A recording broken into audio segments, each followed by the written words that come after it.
ओम नमः शिवाय गुरवे सच्चिदानंदमूर्तये निष्प्रपंचाय शांताय निरालंबाय तेजसे। हरिओम प्रभु जी। आज के इस प्रश्न परिषद में आप सबका स्वागत है। आज का प्रश्न भावनगर गुजरात से नगीन भाई जी पिठवा जी का है। उन्होंने पूछा है, सत्संग या भक्ति से काम क्रोध लोभ और कर्म फल बंधन दूर हो सकता है क्या? सत्संग से या भक्ति से काम क्रोध लोभ और कर्म फल का बंधन दूर हो सकता है क्या?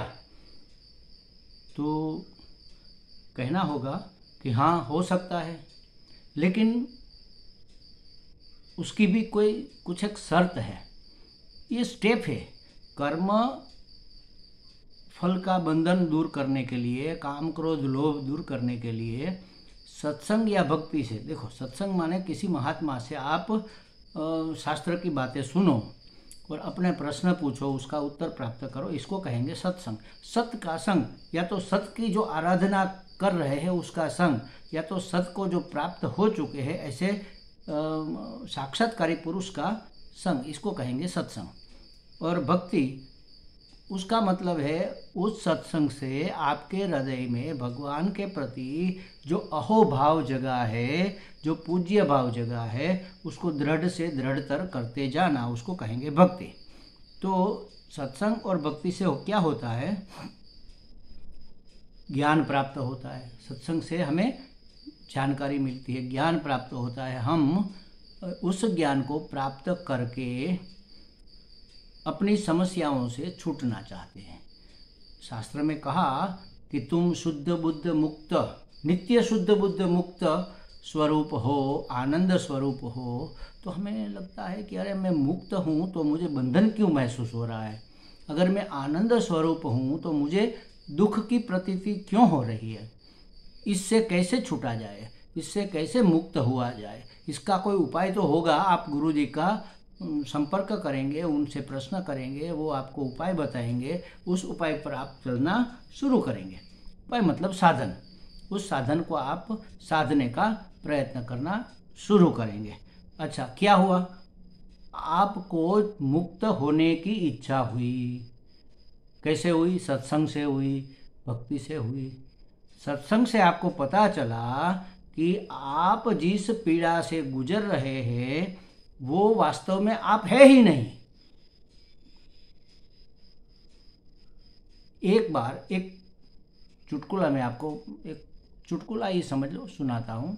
मुल्ला नसरुद्दीन इतने भुलक्कड़ थे तो उसको बाहर गांव जाना था। उसकी पत्नी ने कहा कि आप अपने को और अपनी चीज़ों को जरूर याद रखिएगा, अगर भूल कर आए तो आपकी खैर नहीं। तो उन्होंने सोचा कि चलो, उन्होंने 2 4 5 टैग बना लिए। टैग मतलब एक धागे के अंदर मोटे कागज़ की चिटकी लगी हुई होती है, उसमें कुछ लिखा जा सकता है। जैसे हम बाजार से कोई कपड़ा खरीदते हैं, रेडीमेड टी शर्ट वगैरह, तो उसमें टैग लगा होता है, प्राइस टैग। ऐसे थोड़े टैग अपने साथ ले लिए। एक धर्मशाला में वो रुके। धर्मशाला में तो क्या होता है, एक कमरे में 2 3 4 जने होते हैं, लेकिन अभी कोई आया नहीं था, वो अकेले थे। तो उन्होंने क्या किया कि अपनी लाठी और अपनी टोपी टांग दी खींटी पर और सो गए। सोते हुए उसको याद आया कि मुझे भूलना नहीं है। तो उन्होंने अपने पाँव के अंगूठे में एक टैग लगा दी कि मैं मुल्ला नसरुद्दीन हूँ। ठीक है, सो गए। रात को एक आदमी दूसरा आया, उसी कमरे में उसका निवास था। उन्होंने देखा कि अरे कोई सो रहा है और उसके पाँव में ये टैग क्या लगी हुई है। उन्होंने पढ़ा कि मैं मुल्ला नसरुद्दीन हूँ। उसको मजाक सूझा। उन्होंने वो टैग निकालकर अपने पाँव में लगा दी और सो गया। सुबह में जब मुल्ला उठा, वो आदमी तो अभी सो रहा था, मुल्ला उठा, उसने देखा कि मैंने रात को टैग लगाई थी। तो उन्होंने देखा कि वो पास वाले जो आदमी है उसके पाँव में लगी हुई है। उसने पढ़ा कि मैं मुल्ला नसरुद्दीन हूँ। वो खुश हो गया, हाँ ये मुल्ला नसरुद्दीन है। अब बातें समझ में आ गई, मैं भूल नहीं रहा हूँ, ये मुल्ला नसरुद्दीन है। और फिर आईने में देखा और कहा कि अरे ये मुल्ला नसरुद्दीन है तो मैं कौन हूँ? मुझको तो पूछना पड़ेगा कि मैं कौन हूँ, इसको उठा के पूछना पड़ेगा कि भाई बताओ मैं कौन हूँ। और ये टोपी और ये जो कोट टंगे हैं वो तो मुल्ला नसरुद्दीन के है, उसमें भी टैग लगा दिए थे, वो तो मुल्ला नसरुद्दीन के है, तो मेरा कोट कहाँ पर है, मेरे कपड़े कहाँ पर है? तो कहने का मतलब ये है कि वास्तव में हम जो नहीं है उस पर हमने टैग लगा दिया है कि ये मैं हूँ। शरीर हम नहीं है, शरीर पर हमने टैग लगा दिया कि ये शरीर मैं हूँ। मन बुद्धि चित्त अहंकार के ऊपर हमने टैग लगा दिया। 5 ज्ञानेंद्रिय और 5 कर्मेंद्रियों के ऊपर हमने टैग लगा दिया कि ये सब पूरा मिलाकर, कभी इसको हम मैं कहते हैं, कभी उसको मैं कहते हैं, कभी हम आँख को मैं कहते हैं मैंने देखा, कभी कान को मैं कहते हैं मैंने सुना, कभी जीभ को मैं कहते हैं मैंने चखा मैंने खाया। तो और सब मिलाकर शरीर संघात को हम मैं कहते हैं। और इस शरीर संघात के जो रिलेशन में है, जो संबंध में है, उसको मेरा कहते हैं, चाहे व्यक्ति हो चाहे वस्तु हो। तो ये हमने टैग लगा दिया है। जब पता चलेगा कि अरे ये जो मुश्किलें हम उठा रहे हैं, समस्याओं से हम जूझ रहे हैं, वो तो वास्तव में हम है ही नहीं, हम तो कोई अलग ही है जिसकी कोई न तो समस्या है, न तो कोई उलझने है, न तो कोई दुख है, न तो कोई सुख है, न तो कोई आना है, न तो कोई जाना है। अरे तो इससे कैसे छूटा जाए? इस मान्यता से।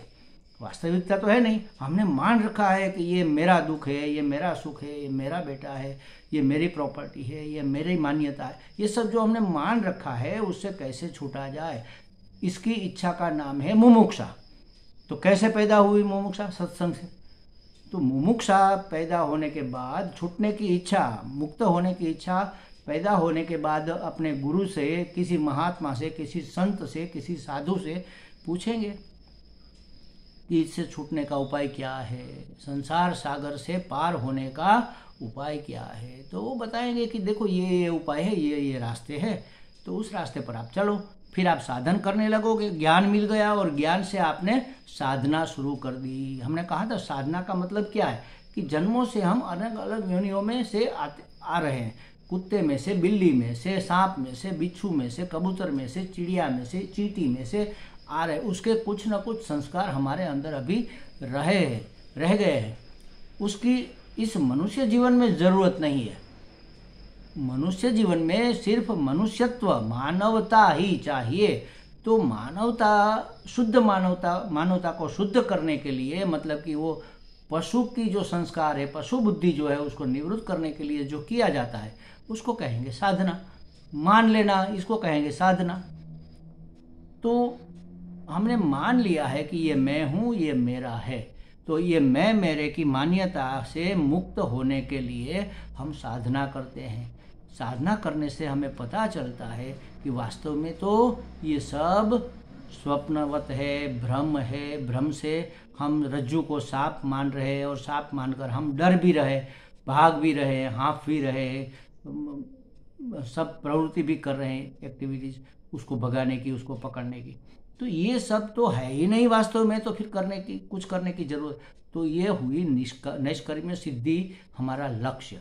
उसको प्राप्त कर लेना माने मुक्त हो जाना, परम तत्व से मिल जाना, परमात्मा हो जाना, इसको कहेंगे। अब देखो, इससे काम, क्रोध, लोभ और कर्म फल बंधन कैसे मिटेगा, तो ये हमें जानना है। हम जब ये शरीर नहीं है तो शरीर से जो होता है वो मैं करता हूँ, ऐसा भाव भी मिथ्या हो गया। तो मैं करता नहीं हूँ। अगर मैं करता नहीं हूँ तो मैं भोगता नहीं हूँ, भोगने वाला भी नहीं हूँ। मैं नौकरी ही नहीं करता तो मुझे पगार कहाँ से मिलेगी? तो उसी तरह जब मैंने कुछ चाहा, कोई कामना ही नहीं रही, मैं पूर्ण हो गया। कोई कामना ही नहीं रही तो उसकी पूर्ति का मैं प्रयत्न क्यों करूँगा? और प्रयत्न नहीं है तो कामना बढ़ेगी कैसे? पूर्ति करेंगे। कामना ऐसी चीज है, एक कामना पूर्ण करो, 1000 पीछे खड़ी हो जाती है। तो कोई कामना ही नहीं है। कामना कब होती है? जब मैं अपूर्ण हूं तब। जब सत्संग से हमें, साधना से हमें पता चला, दृढ़ हो गया कि मैं पूर्ण हूं, आनंद स्वरूप हूं, सच्चिदानंद स्वरूप हूं, अब कोई कामना उठ नहीं सकती। कामना माने कोई इच्छा, कुछ प्राप्त करने की, कहीं जाने की, कहीं आने की, कुछ बनने की, ये संघर्ष अब मन में नहीं रहा, कामना नहीं रही, तो कामना में कोई विक्षेप भी नहीं रहा। कामना में कोई विक्षेप डालने वाला व्यक्ति, वस्तु, पदार्थ, परिस्थिति नहीं है तो क्रोध भी नहीं होगा। कामना में जब विक्षेप होता है, हमारी इच्छा जो होती है, जैसे कि समझो कि लोगों को हमें सम्मान देना चाहिए, ये हमारी कामना है, और लोग हमें सम्मान नहीं दे रहे, अपमान कर रहे, तब तो क्रोध होगा। लेकिन सम्मान नहीं दे रहे तब भी अंदर अंदर क्रोध होगा कि ये लोग जानते नहीं है, हमें इतना सम्मान चाहिए, हमें इतना सम्मान देना चाहिए, हम महत्वपूर्ण व्यक्ति है। तो क्रोध कहाँ से होगा? जब कामना में विक्षेप होगा। अब कामना ही नहीं रही, क्रोध कहाँ रहेगा? और कामना ही नहीं रही तो लोभ कहाँ से? और चाहिए, और चाहिए ही नहीं तो फिर और की क्या बात हुई? तो काम, क्रोध, लोभ तो मूल से ही खत्म हो गए। और बंधन कहाँ रहा?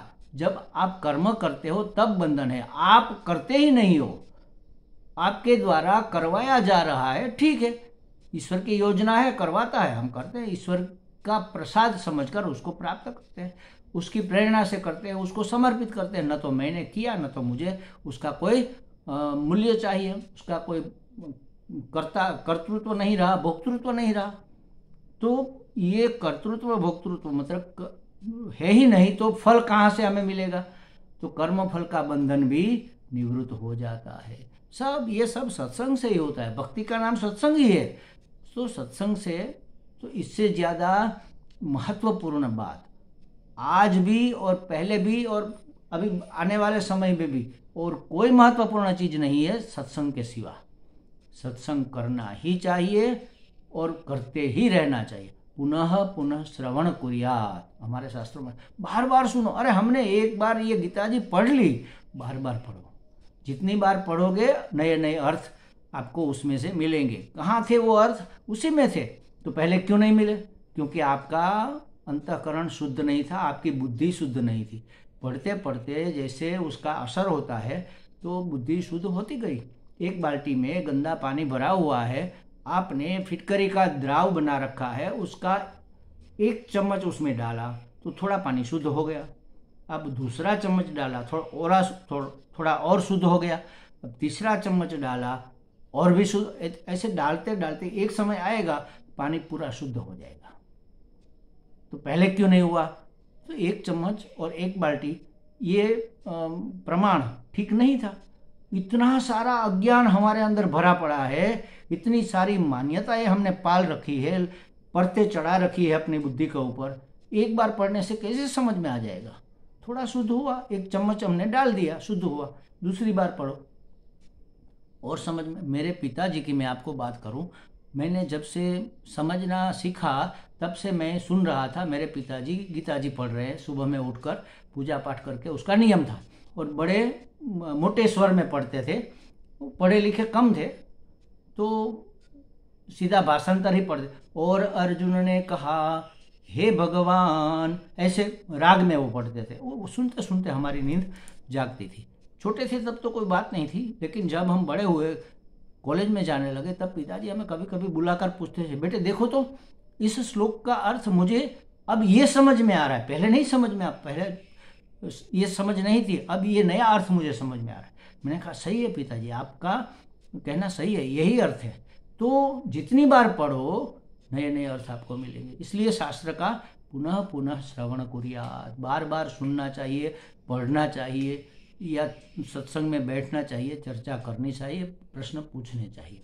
तो ऐसा करने से हमारा मन शुद्ध होता जाता है, हमें ज्ञान की प्राप्ति होती है, साधन कौन सा, लक्ष्य कौन सा, ये हमें समझ में आता है, और उस लक्ष्य को प्राप्त करने का साधन हम करने लग जाते। कब करने लग गए ये भी पता नहीं चलेगा, आप अपने आप करने लग जाओगे, कोई जबरदस्ती नहीं करेगा।